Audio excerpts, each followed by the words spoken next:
Labas, draugai, dar kartą. Na, norit naujienų.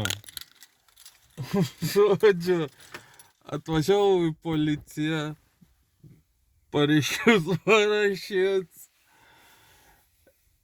Jūs neprimenu, aš nesuprantu, kaip tokie žmonės ateini tu į privačią valdą.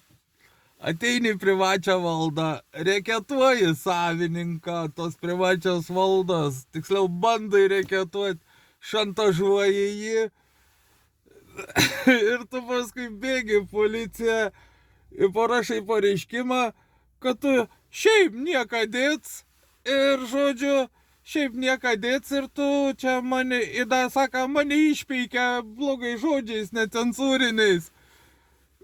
Ta prasme, tai jūs įsivaizduojate, kiek žmogaus logika, kad jis, aš žinokit, nesuprantu tokių žmonių, jeigu atvirai, tu ateini po žmogų, tu jį bandai reketuoti ar šantažuoti, aišku, čia, aš taip teigiu, nes aš taip jaučiausi.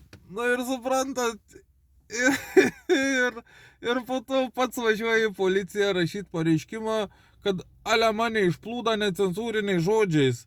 Ir aš buvau ne pas jį, o buvau ant kelio. Ta prasme, tai aš tave ant kelio susistabdau, negaliu reketuoti ir man nieko, tai nebus, ne? Žiauru. Čia, prašė policininkas, kad ištrinčiau tos video, tai gerai, su tuo sutinku, ištryniau video.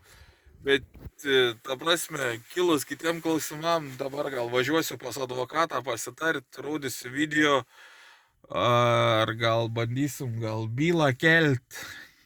Pažiūrėsiu, ką advokatas sakys.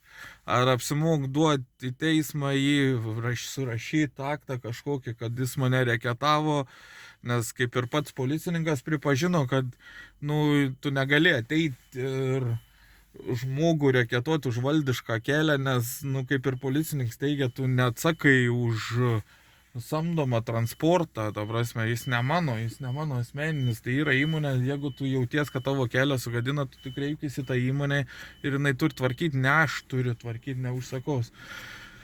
Žodžiu, bandysim rytoj, gal šiandien pat pasiskambinti advokatui ir bandysim žiūrėti, pažiūrėsiu, ar čia man verta, gal iš principo pasitarsiu su žmona, gal iš principo reikalo, žodžiu. Bet, policininkas normaliai paprašė, ištryniau tas video, bet šiaip tas žmogus, jis neadekvatus, jam kažkas vis tiek negerai yra, aš nesuprantu, tu pats ateini pa žmogų į teritoriją, į svetimo žmogaus teritoriją, tu jį provokuoji, ir tu paskui bėgi į policiją. Vat laikai atėjo. Ane, draugai?